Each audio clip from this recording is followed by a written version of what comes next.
guest on Fifth Ave, episode 2 of the season, Taylor Haase and Julianne Pelusi here. Taylor, we've got a lot to talk about this week. First of all, we have Kevin Acklin joining us again, the Penguins president of business ops. He's telling us about bringing Jaromir Jagr back to Pittsburgh. So it's a really exciting interview that you don't want to miss. And Taylor, you just got back from Buffalo, my former stomping grounds, and from the Prospects Challenge, and the Penguins were victorious. Really curious to hear from what you saw up in Buffalo and who really impressed you there. Yeah, it's a 6-team tournament. It's not really a tournament. Each team plays 3 games. The Penguins won, not officially. They finished 2-1. A couple teams finished 2-1, but apparently you can call that winning. Well, yeah, on goal differential. They apparently went on goal differential and then like head to head. So like afterwards, like the players are walking outside the locker room and they're all like shams. I asked like Coach JD Forrest, like, you guys officially the champs? And he's like, that's what we're going with. So yeah, they won the tournament. Roll with it. Yeah. The good thing is that the prospects you wanted to see stood out for the better. The big 3, I guess you could say, going into that, goalie Joel Blomqvist. He's making his North American debut this season. He's moving over from Finland. He missed a lot of time last season with concussions. So, I mean, just being able to play a full season, you want to know where he's at, but then also adjusting to the smaller North American ice surface, because in Finland they play on the larger international ice. They split the game, so he played 1 full game and then a half game. He was the best player on the ice in both of those games he played in. He stopped 12 of 14 in the first, like, half of the first game. The second game he played, he had a 34 save shutout. Not much more you can ask for him there. And then, like, talking to him there, he said, like, just adjusting to the smaller North American ice surface, he said it's really not that much of a difference for him. So that's a big positive that he's adjusting well. And then as far as skaters go, the 2 you really wanted to see good things from were Sam Poulin and Dejan Kovacevic. Poulin, because, I mean, he played NHL games last season, just a couple, and then he took mental health break, leave of absence. He was gone a lot of the season, so you want to know, like, where his conditioning's at, because, I mean, he wasn't. We don't really know how much he was. Right. Yeah, he wasn't around. He definitely wasn't playing. I don't know how much he was even, like, on the ice. Definitely wasn't practicing with the team. And he also attended development camp earlier in the summer. I've still yet to see any indication that he's been set back at all by taking that time off. He's still, physical, going to the net. He scored twice in the tournament. His legs are there. That's the big thing too. So really encouraging from him. And then Dejan Kovacevic, the first round pick this summer, this is the first opportunity he's had to play with players with pro experience. A lot of them are older than him, bigger, stronger, and then, playing against, guys with pro experience too. The first game, he was a little, I don't know if you'd say shaky. He didn't stand out much either way. He played center. You could tell he was, like, struggling in faceoffs against the more experienced Bruins in that game.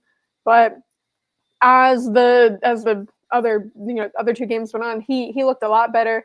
He had a crazy shot, and he was making really good decisions defensively, which was the most encouraging thing for me for, like, a young player. His first goal, like, it was in game 2. It came from one of the defensemen on his team was pinching, so there's an opening. He moved there, and when he got there, he got the puck and he took a shot from the point that he scored on.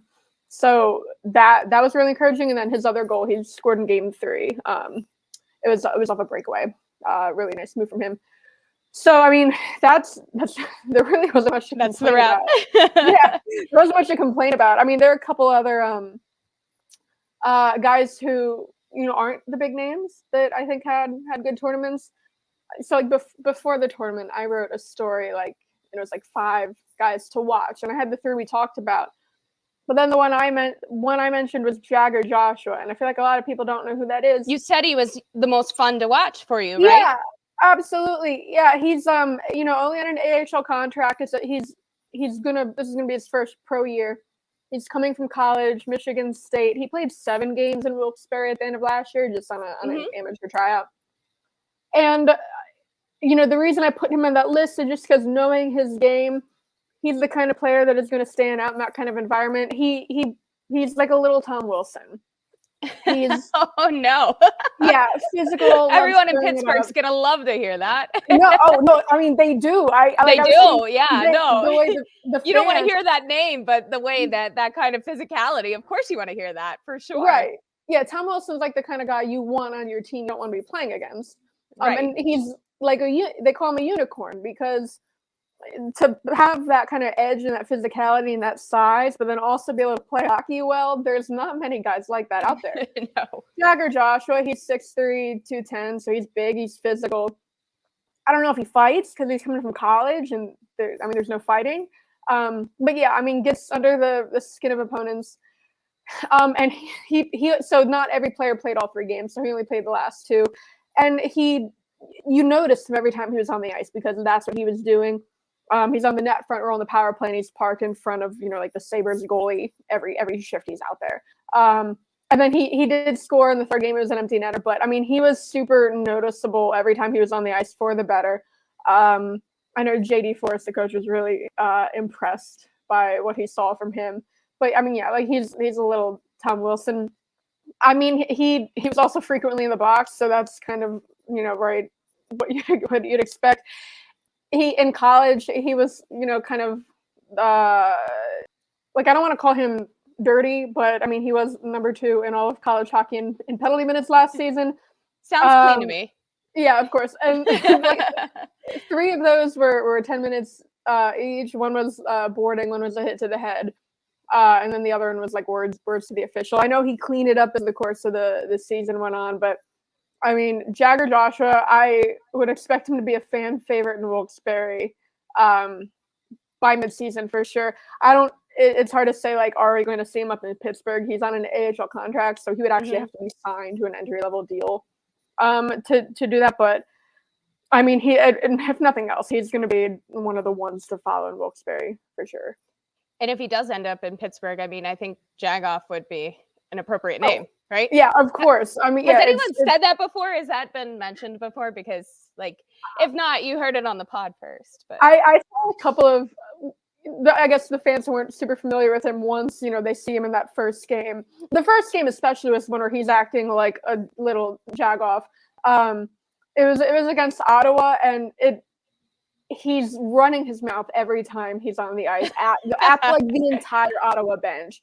And it started because like it was a really big, clean hit on like a Senators player early on, but then from that, it's like he's living rent free in the entire Ottawa team the rest of the game, and it led to a goal in that game. They won 8-3 in that game.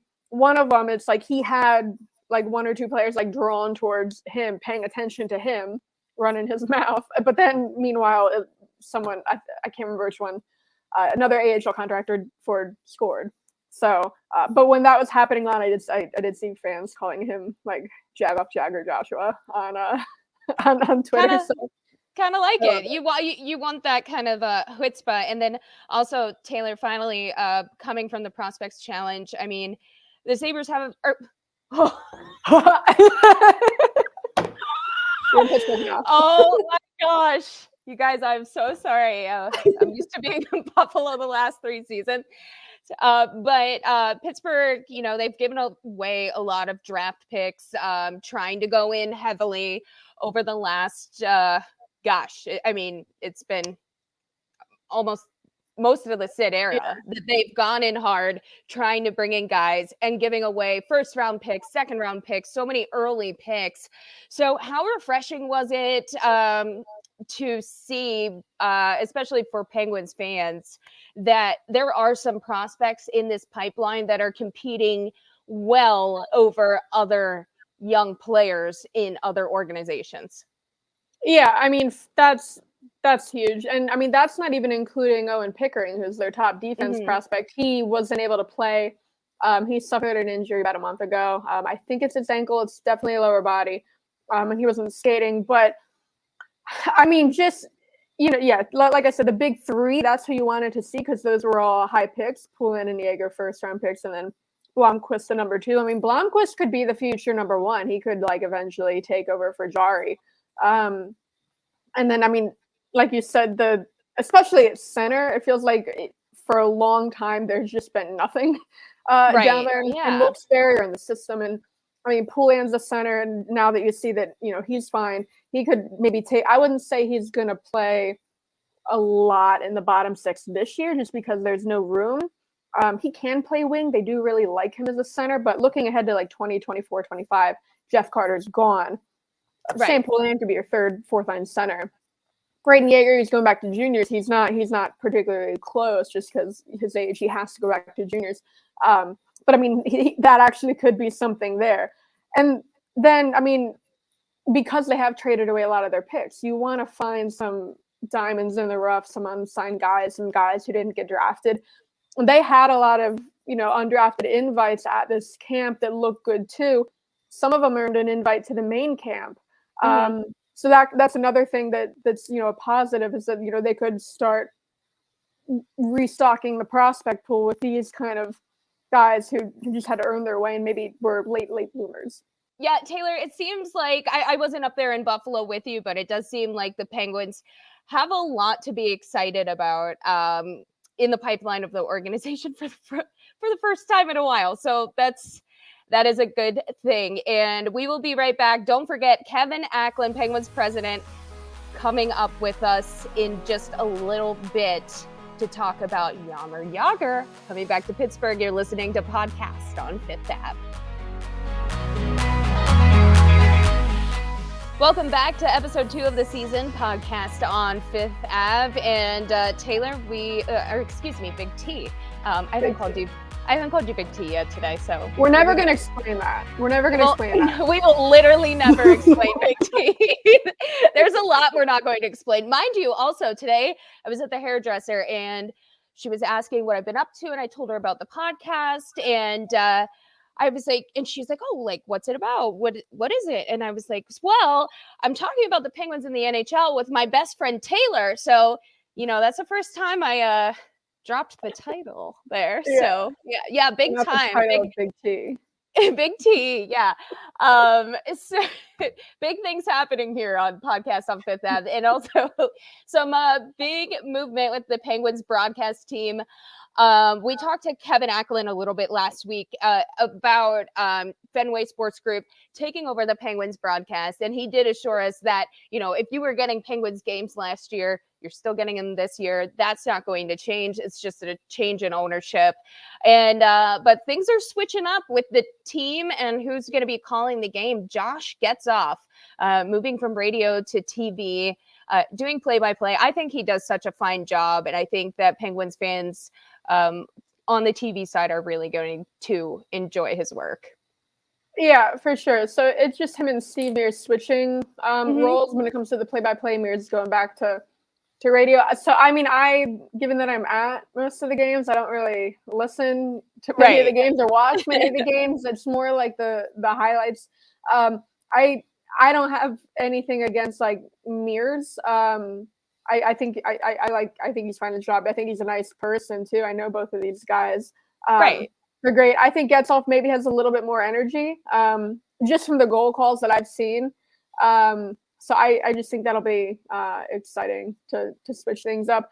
I don't know how much they take these things into account, but like I feel like every year you'll see like a national outlet or maybe like a fan voted thing where like they rank the broadcast teams across the league, and it feels like the Penguins have pretty consistently been towards the bottom over the years. Like not even just with Mears back when like Steige. I don't know if that's like a bias thing or whatever, but I mean I think I'm okay with the switch. And then like Bob Barry, that one's that's tough. I liked Bob Barry.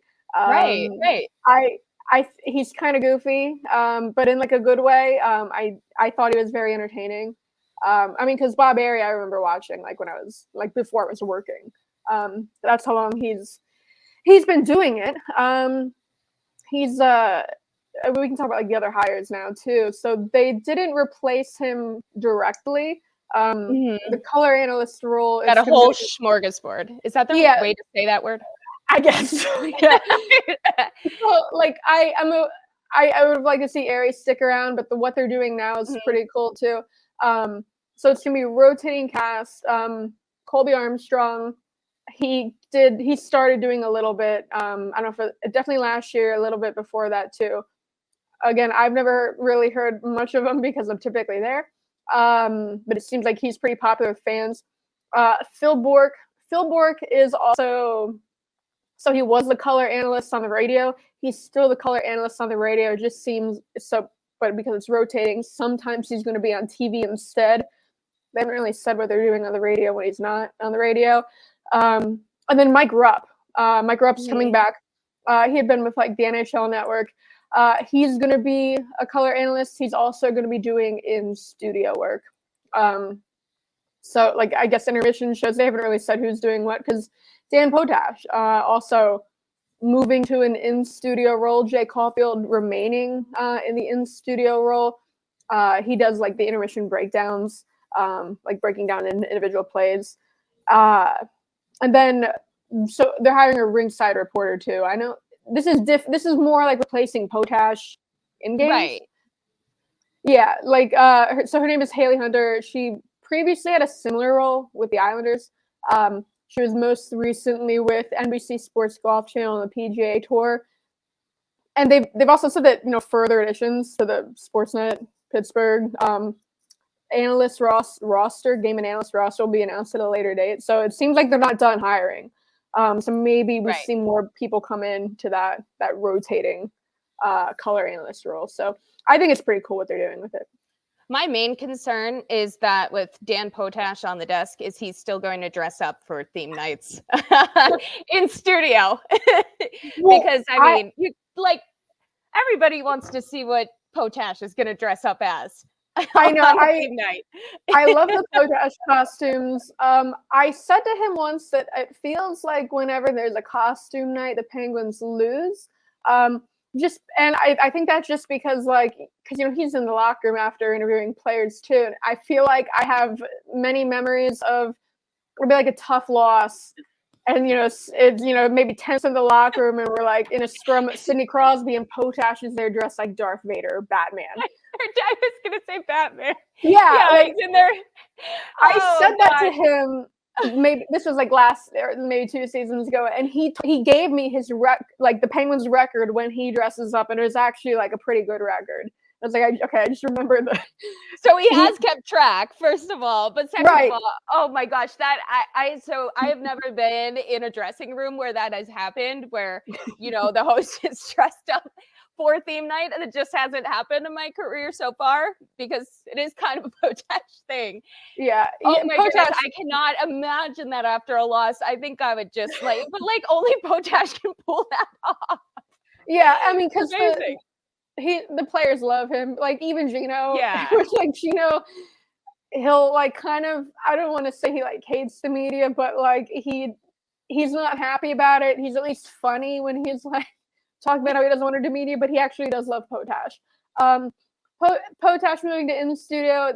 I don't know if this was his decision, but you know, he doesn't have to travel, and that can be exhausting, like all the travel that he had to do. So if that's what he wanted, good for him. Gonna miss seeing him on the road. I'm sure the players will too, because I mean, even going back to like Pascal Dupuis and the Thanks Dan and like the pranks they would do to Potash, like, you know, like when Fleury was there. I mean, I was seeing Fleury prank Potash even when he was gone, like when he got traded. Well, not traded, I mean expansion draft. Like it was when he was with Vegas. It was one of the first times he had come back as a member of the Golden Knights. And so when there's no morning skate, Mike Sullivan, and it's a 7:00 game, Sullivan will talk at 5. So we got to get there early, and it's outside the locker room. So we're waiting.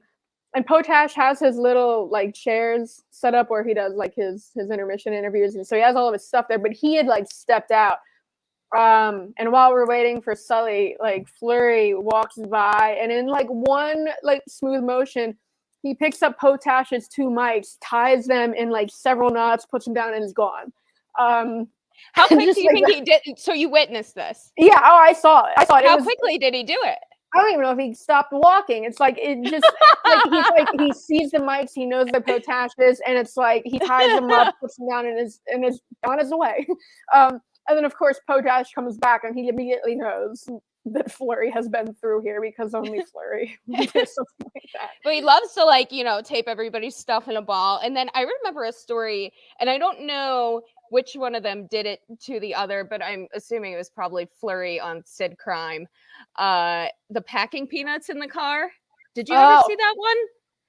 That was like a long time ago. I think I was like, we must have been like in college. It's probably before you got here that happened. I think Sid did that to. I think he did it to Fleury. You would assume Fleury did it to him, but I think that's the one time Sid got him good, packed Fleury's entire. That happened last season. The packing peanuts are still in play. Last year, so like the Penguins put out a social video. It's like after a practice. And so Chad Ruhwedel had gotten his car saran wrapped, and he was like undoing it. And then Pio Joseph comes out, and he's like, "Oh, that stings," and he's like laughing at like Chad Ruhwedel. And then he gets to his car, and it's filled with packing peanuts. And we never found out who did it, like in the video. And it's not like they're going to talk, but I just want to say that Jason Zucker was pretty quick to the scene of the crime and taking pictures, and just knowing Jason Zucker. That's the kind of thing he'd do. So. Not to blame it on one person.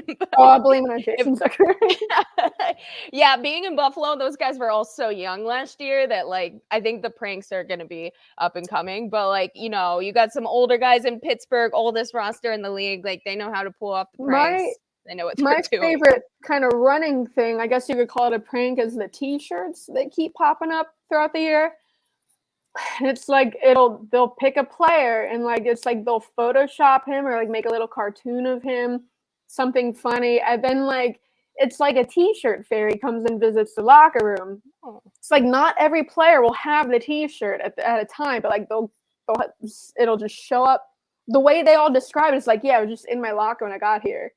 And so the one last year, it was Pio Joseph.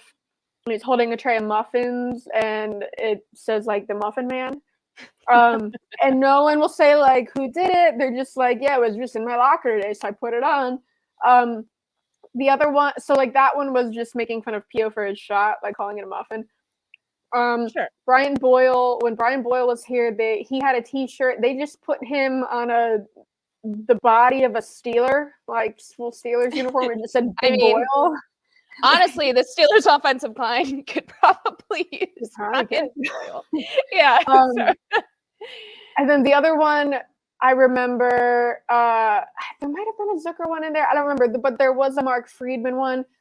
And they put him on the body of Lord Farquaad from Shrek, like the tiny little, and I don't even know why. Like, I don't know if they're calling him small or whatever, but that was the story behind that shirt. But yeah, it's like everyone will wear it, and it's like then maybe next week more people the T-shirt shows up for them, and then they're wearing it. So I don't know who's behind the T-shirts, but that's what I want to see. I feel like you definitely have to have the equipment staff involved. Like John Taglianetti might be involved there. I mean, you got to have the equipment staff involved to be getting the T-shirts made. The thing is, like because someone's doing the photoshopping, and like with Friedman and with Boyle, it was just like their actual heads. Like someone took a picture. The Joseph one last year was a cartoon, so it's like now we have someone drawing like a caricature of Pio Joseph. There's an artist among us. Like I want that's like okay, like now someone's drawing. Like so, I don't know. I mean, those are good. I like the packing peanuts is the best one I've ever seen. I mean, like you have to go take your car to be detailed after that. Like you cannot just like those are awful to like. I mean, have you ever spilled a packing box on the floor and they're just like they crumble? Getting all those out of your car, like it's just unbelievable. Poor Pio. Like it's like he had like his food like taking from the arena. He was taking his food home. He was ready to go home, and he just like he was just in defeat. Like just like dropped down. He's like, where do you even begin? Where do you even begin? No, you I don't. don't You know. don't. I don't I know. would It's live like at the it's got to be a arena. team effort. Like everyone's pulling him out. So, uh, we're on like the lightest note possible, but we did want to touch on the Mike Babcock situation in Columbus. No longer with the team. Taylor, I don't know what you think. I think that the Spit and Chicklets podcast can be all over the place. I know that people have very differing opinions about the podcast, about Barstool that owns them. But I think that they were advocating for players and they got something done that needed to be done. And that is get Mike Babcock out of the coaching carousel, out of Columbus and away from that Blue Jackets team. Yeah, I'm not ready to be like, oh my god, the Spit and Chicklets guys like champions of hockey culture, given everything, and especially because like Biz on like this week and the week, when they were talking about this, he says like the no spit, no lube sandpaper finish, like he's making rape jokes like yeah, alongside of it, so it's like you don't have to like give it the Spit and Chicklets, but I mean, yeah, doing what they did, it's a players podcast, right, sticking up. Because it sounds like it was the younger players who Babcock especially targeted. And if you're someone like a Boone Jenner or a Johnny Gaudreau, like they could maybe handle it. But then it also sounds like Babcock wasn't as much of a jerk to Boone Jenner and Johnny Gaudreau. It seems like it was especially the young ones. And if you're those guys, it's not like you're gonna come out and speak out about it. We don't know like which young guys, but if you're like an Adam Fantilli, right. You just got drafted. You're not going to come out against like the Mike Babcock, like with his stature. So someone had to do it. It's the NHLPA, good on them for getting involved so quickly. I think my thing is like, how come like Jarmo Kekalainen, like the GM, isn't like following him on the way out? Because everyone like not maybe not this coming specifically, but there are just so many like examples. Long period of time over like Babcock. It's not. I know some people were saying like, oh, these young kids like they're soft. They can't handle the old school coaches. That's not old school coaches. It's not soft. It's BS. Like it's it's like a stutter. Like dealing with. It's disgusting. I mean, I mean, however much of it might like is true or not, but I mean, yeah, his reputation preceded him before they brought him into Columbus, and look what happened again. So, I mean, it's not these players being soft. He's just a bad person. Like a Sutter's like an old school coach, and like it's not Babcock. And because you also hear about because they're like I said, past stories. Mitch Marner, he was a young guy in Toronto, and Babcock did the thing with him, like rank your teammates, hardworking to not hardworking. But then like the other players that have had issues with Babcock, it looks like Chelios, Johan Franzen, like those aren't like soft, like new school guys. No, it's like what Babcock doing. That's not like just like tough coaching. That's like mind effing. Like these guys, like totally unnecessary, like being manipulative. There's no way he gets another job again. But like Kekalainen, I don't know. Like we kind of knew this about Babcock, that like this is how he was. I don't know. Still bringing him in there, especially because what have the Blue Jackets done under Kekalainen? It's not even like, well, he's such a good GM. It's like I think it's like there's no reason to keep him around. It doesn't make any sense. I don't know. Yeah, it's not like an old school thing. It's just like Mike Babcock is a bad guy and doesn't need to be, especially like a young rebuilding Blue Jackets team where it is like a bunch of young guys. It's a bunch of young guys and he's bullying them. And then the Mitch Marner story of ranking your teammates, like I don't understand what anybody would think that would do productive for your team than to go tell the other players, oh, here's what Mitch Marner thinks, that who's the hardest working and who's not. And then those veteran players that he's saying are not hardworking players. I mean, how do you think that is possibly good for your dressing room? I mean, what purpose does that serve other than making people feel small and just, it's literally just bullying. So much of the behavior is just bullying, and it sounds like just bullying to bully. Yeah, and like I saw, reaction from fans who were like not happy that like Babcock got he didn't get fired, he stepped down, but he was kind of, there was no coming back. But but like fans are calling it like cancel culture, and like, oh, cancel culture, again, but this is something that's actively happening, and it's been something that's happening for years. It's like it's a pattern of behavior. It's not like, oh, one thing came out 10 years ago and now we're getting rid of Babcock for it. No, it's something that was ongoing. He continued to do. This was his second chance. His first chance was when, everything we knew before that, Franz was talking about, and Marner and all that, and a ton of players. Stuff like little stuff like scratching guys when it's like their first game back in like their hometown, or like the Winter Classic. Like I think Chelios got scratched for like a Winter Classic. Like there's that stuff, but then there's like the bigger stuff, like the Marner stuff. This was his second chance that like he really shouldn't have gotten, and then it's like, oh, he didn't change at all, and then people are like, cancel culture. Kids him every time. No, that's not what this is. He just shouldn't be coaching. Yeah, it's such a ridiculous situation, but it's good that it got out there, and that the Blue Jackets, especially those young players there, are done dealing with this situation.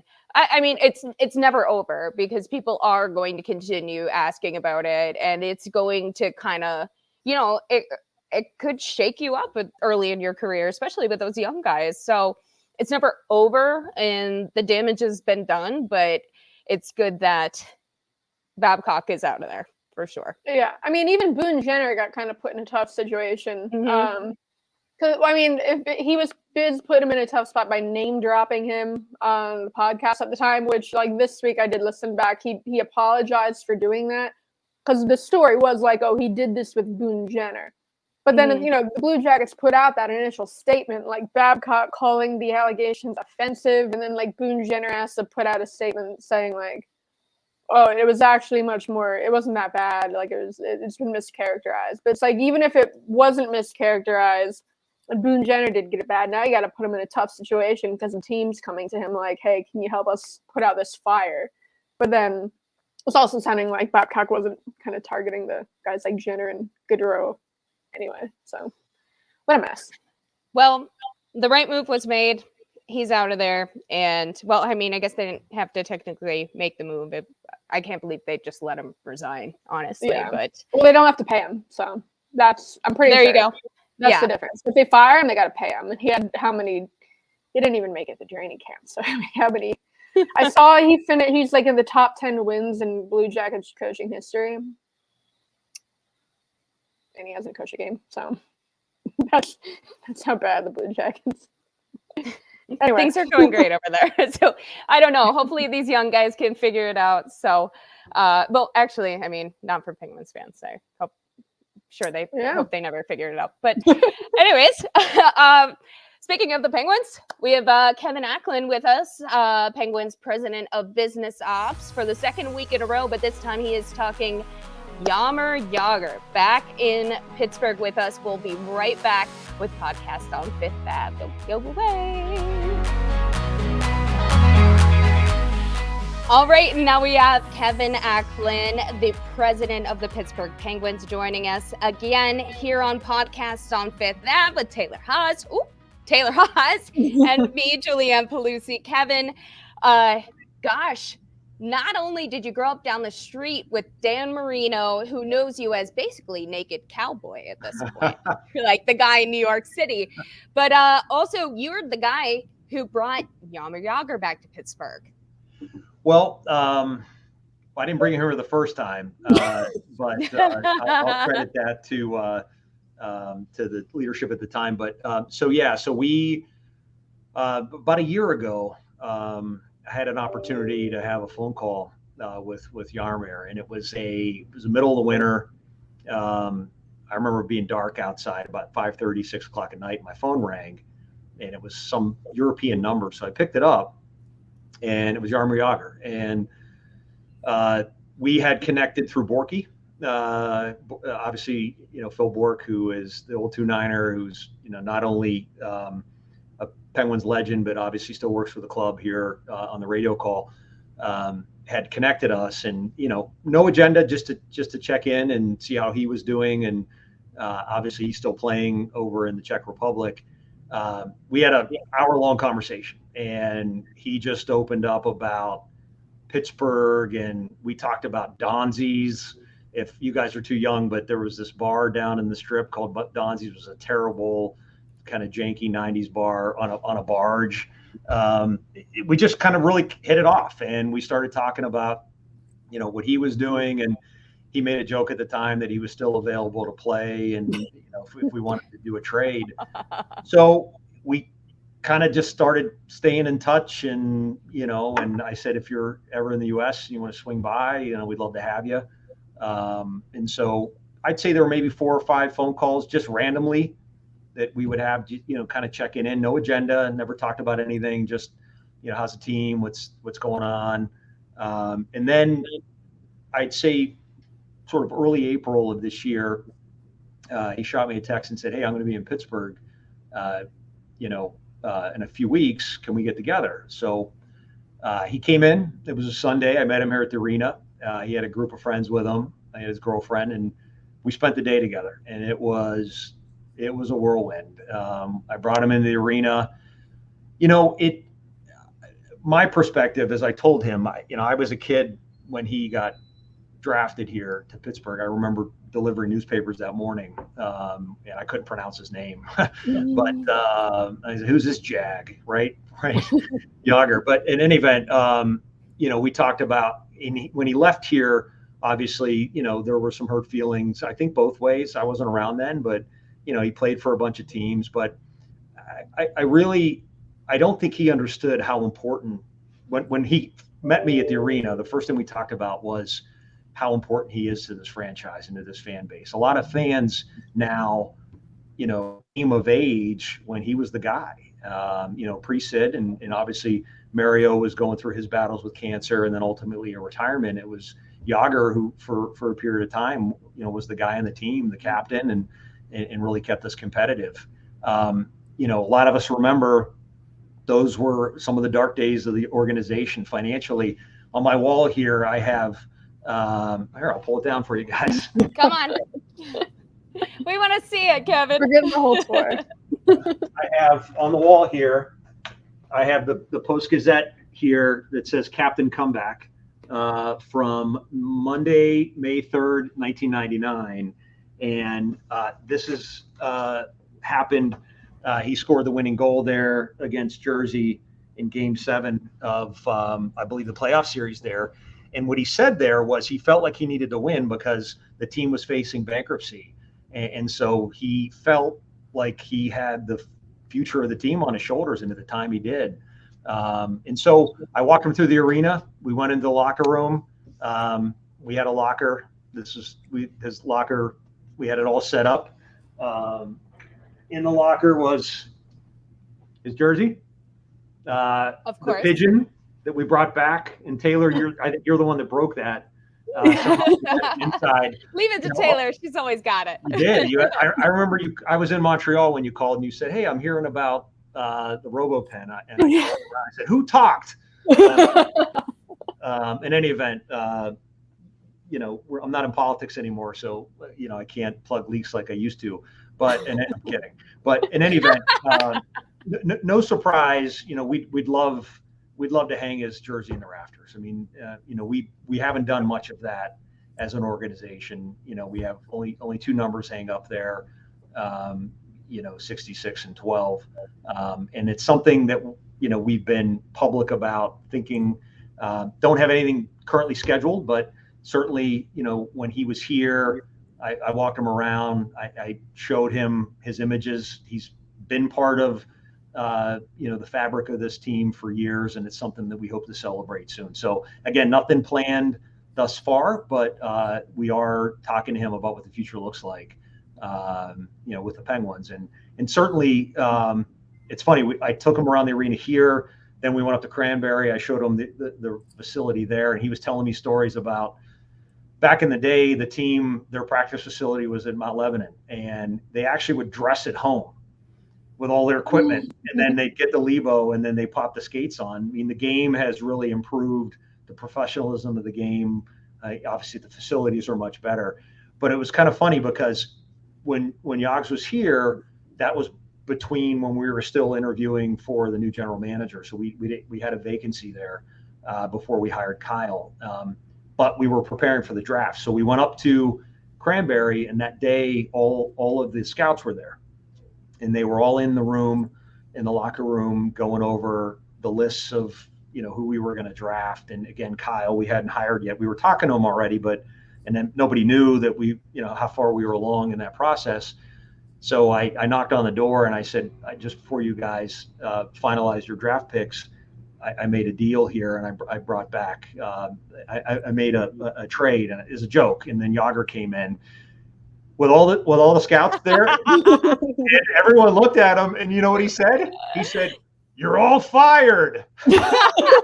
and I looked at him like, no, you're not fired. You get quit. So anyway, so he's hilarious. He still has the charm that he always had, and he has a love for Pittsburgh. I can't share. He left me a voicemail after that day where he talked very passionately about the city. He talked very passionately about the Penguins. He talked very passionately about Mario. And it's something that I've only played for a couple people, including Mario. But, again, the bonds are there. It's important to us to properly honor him and others. This organization has had highs and lows, but we stand on the shoulders of these great players that came before us, and certainly Jaromir Jagr's at the top there. So stay tuned. We're still talking. He called me last Sunday. It was like 7 a.m. on a Sunday. My phone rang. I was still in bed, and I popped up, and we had an hour conversation, just checking in on what he's been doing. As I said, I think we've become friends here beyond my role here as leading the organization. So, but we're excited to do something with 68 and bring him back to Pittsburgh where he belongs.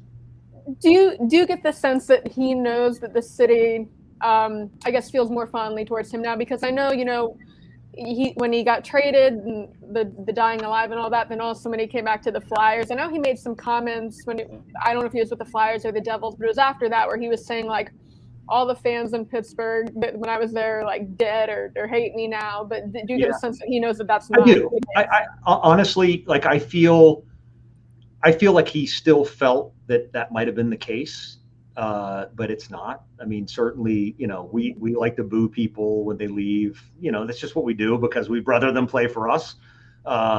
Again, I wasn't here at the time, but what I can confirm is that the fan base loves Jaromir Jagr. They understand his role in this organization. The ownership team, the players, Mario, others, there's no hard feelings anyway. I mean, that's water under the bridge from, 25 years ago now, 20 years ago, longer. I don't know. If I could do math, I'd be a doctor. But in any event, we're excited. And my sense is, you had these cup teams, 91, 92, and then a little bit of a break, 09, and then the 16, 17 teams. We weren't able to properly celebrate those 91, 92 teams because we were in the middle of COVID.